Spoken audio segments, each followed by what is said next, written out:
வணக்கம். ராகு கேது பெயர்ச்சி பலன்கள், குரு பெயர்ச்சி பலன்கள் ரெண்டையும் சேர்த்து பார்க்க போறோம். 2 in 1. இந்த ராகு கேது பெயர்ச்சி எங்கிருந்து எங்க போகுது, ராகு எங்கிருந்து எங்க போகுது, கேது எங்கிருந்து எங்க போகுது, குரு பெயர்ச்சியில குரு எங்க இருந்து எங்க போகுது அப்படிங்கிறத முதல்ல சொல்லிடுறேன். ராகு மீனத்திலிருந்து ரிவர்ஸ்ல கும்பத்துக்கு வருது, கேது கன்னியிலிருந்து ரிவர்ஸ்ல சிம்மத்துக்கு போகுது.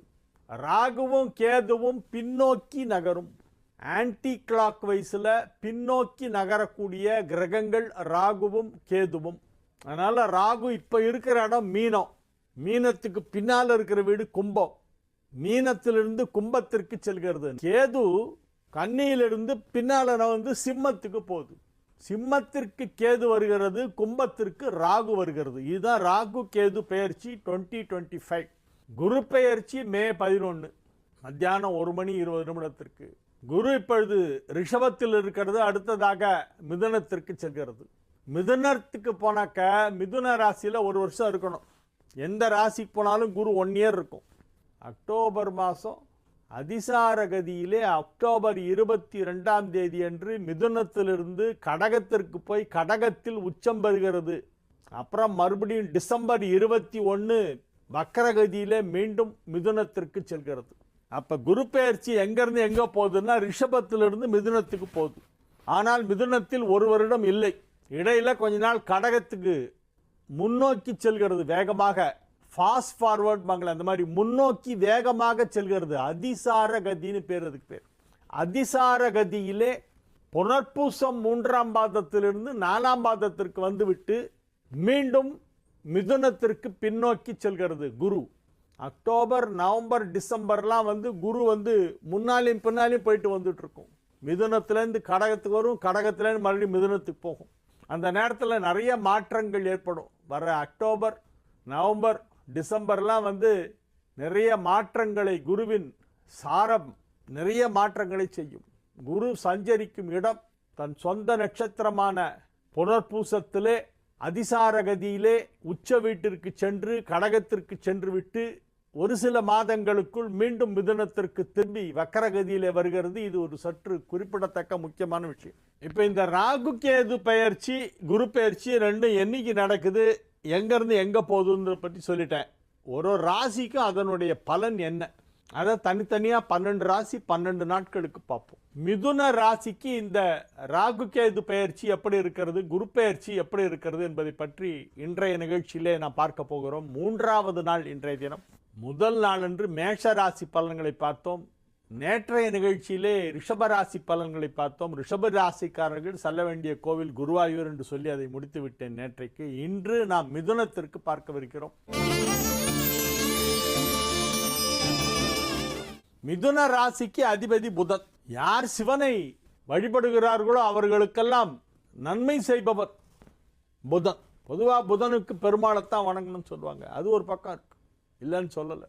சிவபக்தர்களுக்கு ஹிதமாக நடந்து கொள்பவன் என்று முத்துசுவாமி தீட்சிதர் அவருடைய கீர்த்தனையில் புதனை பற்றி சொல்லும்பொழுது சொல்லுறார். முத்துசுவாமி தீட்சிதர் நவகிரகங்களுக்கும் கீர்த்தனை பாடியிருக்கிறார். அதிலே புதனை பற்றி பாடும் பொழுது புதமாசிரயாமி என்று நாட்டைக்குறிஞ்சி ராகத்திலே அழகான ஒரு பாடல். ராகத்தில் சிறந்தது நாட்டைக்குறிஞ்சி என்று சொல்வார்கள். அந்த நாட்டைக்குறிஞ்சி ராகத்திலே புதனை பற்றி மிக அழகான வர்ணனைகளோடு சிறப்பித்து புதனின் பெருமைகளை எல்லாம் எடுத்து சொல்லுகிறார். அதில் ஒரு இடத்திலே சிவபக்தர்களுக்கெல்லாம் ஹிதமாக அனுகூலமாக ரொம்ப நட்போடு இருக்கக்கூடியவன், யார் சிவனின் பக்தர்களோ அவர்களுக்கெல்லாம் நன்மை செய்பவன் என்னும் அர்த்தத்திலே ஒரு வரி வருகிறது. இந்த புத பகவான் மங்களகரமானவர், நன்மை செய்பவர், மகிழ்ச்சி அளிப்பவர், செல்வத்தை கொடுப்பவர், ஞானத்தை கொடுப்பவர், கல்வியை கொடுப்பவர், அறிவுத்திறனை கொடுப்பவர், புத்தி கூர்மையை கொடுப்பவர், பறந்து விரிந்த ஒரு பெரிய நாலெட்ஜ் ஒருத்தருக்கு இருக்கணுமானா அவனுக்கு புதன் நல்லா இருந்தால் தான் அது கிடைக்கும். ஏதேனும் ஒரு கலையிலே ஒருவர் முதல் இடத்தில் இருக்க வேண்டுமானால் அவருக்கு புதன் நன்றாக இருக்கும். சரஸ்வதி தேவியின் அனுகிரகம் பரிபூர்ணமாக ஒருவருக்கு இருக்கிறது என்றால் அவர் ஜாதகத்திலே புதன் நன்றாக இருக்கும். புதன் நல்லா இருந்தால் தான் படிப்பில் முதல்ல இருக்க முடியும். ஆய கலைகள் 64 தருவான் புதன். சரஸ்வதியின் அருளை புதன் வழங்குவான். சிவபக்தர்களுக்கு அனுகூலமானவன், பெருமாளின் அம்சமாக இருப்பவன், மிதுனத்திற்கும் கன்னிக்கும் அதிபதி. கன்னியிலே ஆட்சியும் உச்சமும் பெறுவான், மிதுனத்தில் ஆட்சி பலம் மட்டும் பெறுவான். அந்த மிதுன ராசிக்குள் இப்பொழுது குரு வருகிறது, வந்தால் அது நன்மை செய்யும். மிதுன ராசிக்குள் குரு வருகிறது மே 11. ஏப்ரல் 28ஆம் தேதி மிதுன ராசிக்கு 9ஆம் இடத்திற்கு ராகு வருகிறது, 3ஆம் இடத்திற்கு கேது வருகிறது. 9ஆம் இடத்திற்கு ராகு வரும்பொழுது அதை குரு பார்க்கும். ராகு 9ஆம் இடத்திற்கு வந்து 15 நாள் கழிச்சு குரு பார்வை கிடைக்கிறது. அந்த 9ஆம் இடத்திற்கு உங்கள் ராசிக்குள் குரு வருகிறது. ராசியிலிருந்து 9ஆம் பார்வையாக கும்பத்தில் இருக்கும் சனி ராகுவை பார்க்கும். 5ஆம் பார்வையாக துலாமை பார்க்கும். 7ஆம் பார்வையாக தனுசை பார்க்கும். 9ஆம் பார்வையாக கும்பத்தை பார்க்கும். உங்களுடைய ராசிக்கு நன்மை செய்கின்ற கிரகமான குரு ராசிக்குள் வருகிறது 11/5/2025 மே மாதம் 11ஆம் தேதி ராசிக்குள் வருகிறது. சித்திரை 28. அவ்வாறு வரும்போது அது 7ஐ பார்க்கும். 5, 7, 9 ஆகிய வீடுகளை குரு பார்வை பார்த்து சுபத்தன்மைகளை ஏற்படுத்தும். எனவே திருமண தடை விலகும். 7ஆம் இடத்தை குரு பார்ப்பதால் மிதுன ராசிக்கு வியாழ நோக்கம் வருகிறது. திருமணம் செய்வதற்கான குரு பலன் வருகிறது. மே மாசத்துலேருந்து குரு பலன் ஆரம்பமாயிடுறது. அதுலேருந்து 4 மாதத்துக்குள்ளே கல்யாணம் முடிஞ்சிடும். May, June, July, July, August, September. September மாதத்துக்குள்ளே கல்யாணமே நடந்துடும். எனவே இது நல்ல பெயர்ச்சி. ஜென்ம குரு படுத்துங்கிறாங்களே, உண்மையா? சில பேர் கேட்பாங்க, சார் ஜென்ம குரு தான் ரொம்ப படுத்துன்றாங்களே, ஜென்ம குருன்னா ராசிக்குள் குரு வந்தால் படுத்துமாமே, எங்கள் ராசிக்குள்ளே குரு வருதே படுத்துமா அப்படின்னு சில மிதுன ராசிக்காரர்களுக்கு சந்தேகம் வரும். உங்களெல்லாம் ஒன்றும் படுத்தாது, கவலைப்படாது. அது என்ன அர்த்தத்தில் சொன்னாங்கன்னா, ஒரு மனுஷன் ரொம்ப பிஸியாக இருப்பான், ராசியில் குரு இருக்கும்போது 10 நிமிஷம் கூட ரெஸ்ட் எடுக்கிறதுக்கே டைம் இருக்காது, வேலைக்கு சாப்பிட முடியாது, தூங்க முடியாது, அவ்வளோ வேலை இருக்கும், அவ்வளோ பிஸியாக இருப்பாங்க. அப்படின்னா உங்களுக்கு அவ்வளோ டிமாண்ட் இருக்குன்னு அர்த்தம். உங்களுக்கு ரொம்ப டிமாண்ட் இருந்தால் தானே பிஸியாக இருப்பீங்க. பிஸியாக இருந்தால் பணம் வரும், பணம் வந்தால் சந்தோஷம். சும்மா இருந்தால் தான் இங்கே கவலை பண்ணோம். ஐயோ சும்மா உட்காந்துருக்கோமே, வேலை இல்லையே, வெட்டி இல்லையே, பணம் இல்லையேன்னு கவலை பண்ணோம். வேலையோட பிஸியாக இருந்தீங்கன்னா நீங்கள் காலையில் இந்த ராத்திரி வரைக்கும் ஏதாவது வேலை பண்ணிக்கிட்டே இருந்தீங்கன்னா சந்தோஷம் தானே, நல்லா தானே இருக்கீங்க. அப்போ உங்களுக்கு நிறைய டிமாண்ட் இருக்குது, நிறைய வேலை இருக்குது, நிறைய வருமானம் வருது, உங்களை எல்லோரும் விரும்புகிறார்கள், எல்லோரும் அழைக்கிறார்கள், உங்களுக்கு வருமானம் அதன் மூலமாக கிடைக்கிறது. அதனால் பிஸியாக இருக்கிறத பற்றி யாரும் கவலைப்பட வேண்டாம். ஒரு மனுஷன் பிஸியாக தான் இருக்கணும், சும்மா உட்காரக்கூடாது. சும்மா உட்காந்தா ஏதோ பிரச்சனை ஆயிடுச்சுன்னு அர்த்தம், there is some problem, அதனால தான் சும்மா உட்காந்துருக்காருன்னு அர்த்தம். யார் சும்மா இருப்பாங்க? வேலை வெட்டி இல்லாதவங்க சும்மா இருப்பாங்க, பாவம். ரிட்டையர் ஆனவங்க சும்மா இருக்கணும். இப்போ ரொம்ப நல்லா இருக்க போகிறீங்க, எப்பொழுதும் வேலை இருந்துக்கிட்டே இருக்கும், ஏதாவது ஒரு வேலை வரும், ஏதாவது ஒரு வருமானம் வந்துக்கிட்டே இருக்கும், ஏதாவது ஒரு சோர்ஸ்லேருந்து இன்கம் வரும். ஏன்னா குரு ஜென்ம ராசியிலே சுபத்தன்மையை ஏற்படுத்தி கொண்டிருக்கிறது. அது இருக்கும் இடத்தை விட பார்க்கும் இடம் இன்னும் சிறப்பாக இருக்கும். பார்க்கும் இடம் என்றால் 5, 7, 9. 5 என்பது புத்திரஸ்தானம், 5 என்பது பதவிஸ்தானம். பதவிகள் கிடைக்கும், குழந்தைகள் பிறப்பார்கள், அல்லது குழந்தைகள் நன்றாக இருப்பார்கள். குழந்தைகள் திருமண வயதில் இருந்தால் அவர்களின் திருமணம் இப்பொழுது நடைபெறும். உங்கள் பசங்களுக்கு கல்யாணம் ஆயிடுச்சு, இன்னும் பேரம்பேத்தி பிறக்கலான்னு இப்போ குழந்தை பிறக்கும். 7ஆம் இடத்தை பார்க்கிறது. உங்களுக்கு கல்யாணம் ஆகலைன்னா இப்போ ஆகும்.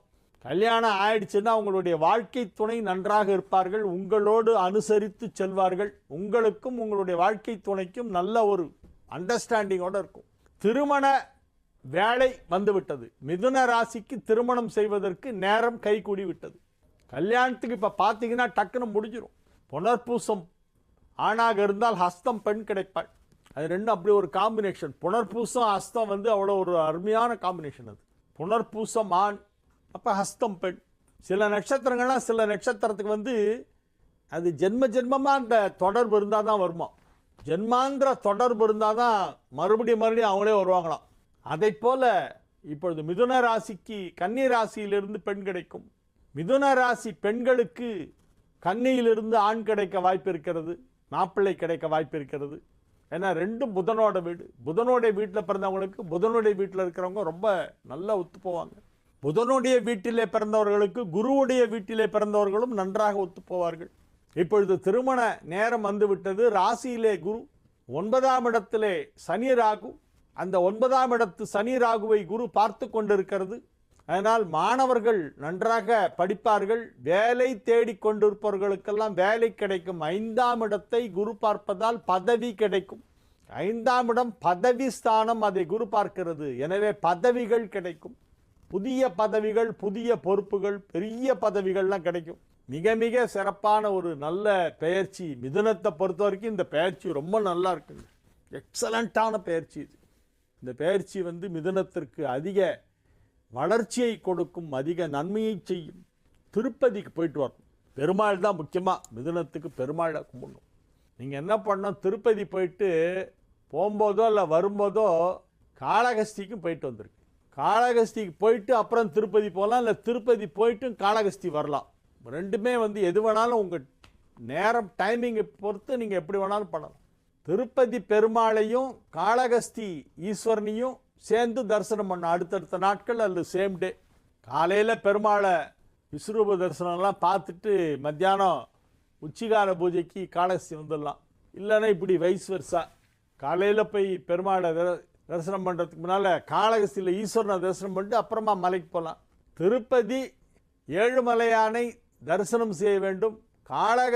காளகஸ்தீஸ்வரர் ஞான பிரசூனாம்பிகை ராகு கேது தலமாகிய காளகஸ்திக்கு யார் வேணாலும் போய் தரிசனம் பண்ணலாம். என்னைக்கு வேணாலும் போகலாம், எந்த டைமில் வேணாலும் போகலாம், யாரை வேணாலும் கூட கூட்டிகிட்டு போகலாம், தரிசனம் பண்ணிட்டு வந்துட்டே இருக்கலாம்.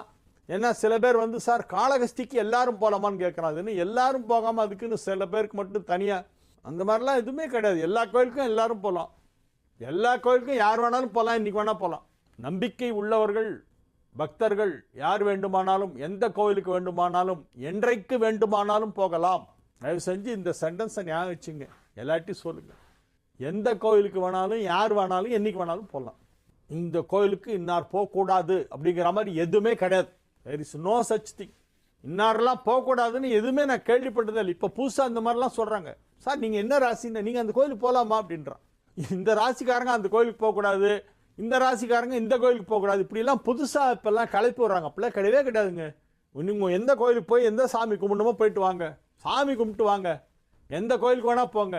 நீங்கள் என்ன ராசியாக இருந்தாலும் எந்த கோயிலுக்கு வேணாலும் போகலாம். இப்போ மிதுனத்துக்கு நான் சொல்கிறேன், நீங்கள் திருப்பதி பெருமாளை வணங்க வேண்டும், காளகஸ்திக்கு சென்று ஈஸ்வரனை வணங்க வேண்டும். என்றைக்கு வேணால் போகலாம், எதை வேணாலும் முதல்ல போகலாம், எதை வேணால் ரெண்டாவது போகலாம். 2 கோயிலுக்கும் போயிட்டு வாங்க, அவ்வளோதான். எனவே மிதுன ராசிக்கு இந்த ராகு கேது பெயர்ச்சியும் நன்மை செய்யும், இந்த குரு பெயர்ச்சியும் நன்மை செய்யும். சகோதரர்கள்ட்ட கொஞ்சம் பத்திரமா பார்த்து பழகணும். சகோதரருக்கிடையே மனஸ்தாபம் வந்துடாமல் இருக்கணும், அதை கொஞ்சம் பத்திரமா பார்த்துங்க. அண்ணன் தம்பிகிட்டெல்லாம் பேசும்போது அமைதியாக பேசுங்க, டாட் பூட்லாம் எகிறாதீங்க. அண்ணன் தம்பி உறவை கொஞ்சம் பத்திரமா பாதுகாக்கணும். அது முறிவு ஏற்படாமல் அதில் விரிசல் வராமல் பார்த்துக்கணும். அது ஒன்று தான் முக்கியமான விஷயம். பாக்கி எல்லாம் நல்லா இருக்குது. இந்த தடவை 2 பயிற்சியுமே நல்லா இருக்குது. குரு பயிற்சி நல்லா இருக்குது, ராகு கேது பயிற்சி நல்லா இருக்குது. இந்த குரு என்ன பண்ண போகிறாரு, உங்கள் ராசியிலேருந்து திடீர்னு ஒரு 2 மாதம் அப்படி முன்னால் போயிடுவார், போயிட்டு திரும்பி வந்துடுவார். நம்ம ராசியில் தான் குரு இருக்காரு நினச்சின்னு உட்காந்துருப்பீங்க, பார்த்தா திடீர்னு கடகத்துக்கு போயிடுவார், அடுத்த வீடுக்கு போகிறார். அக்டோபர் மாதம் போயிட்டு டிசம்பர் மாதம் திரும்பி வந்துடுறார். அக்டோபர் 22 போயிட்டு டிசம்பர் 21 மறுபடியும் ரிவர்ஸில் மிதுனத்துக்கே வர்றார். கடகத்துக்கு போயிட்டு ரிவர்ஸில் வர்றார். அதிசார கதியிலே கடகத்திற்கு சென்று அங்கே உச்சமடைந்து விட்டு ஓரிரு மாதங்களுக்குள் மீண்டும் மிதுனத்திற்கு வருகிறார் குரு பகவான். இந்த ஆண்டு அக்டோபர் நவம்பர் டிசம்பரில் இந்த ஒரு அதிசார கதி அதில் உச்சம் பெறுகின்ற ஒரு அமைப்பு ஏற்படுகிறது. அது ரொம்ப நல்லா இருக்கும் அந்த பீரியட். 2ல் குரு உச்சமாகும் பாருங்க அதிசாரத்தில். அது திரும்பி வரும்போது வக்கரத்தில் தான் ஜாஸ்தி பண்ணும், ஓகோன்னு இருக்கும் அந்த பீரியடெல்லாம். அக்டோபர் நவம்பர் டிசம்பர்லாம் மிதுனத்தை கையிலே பிடிக்க முடியாது, ஓகோன்னு இருக்கு. அருமையான நேரம், நல்ல நேரம். நான் சொன்ன இந்த 2 கோயில் மட்டும் போயிட்டு வாங்க. திருப்பதி பெருமாள், ஸ்ரீ காளகஸ்தி ஈஸ்வரன் அம்பாள்.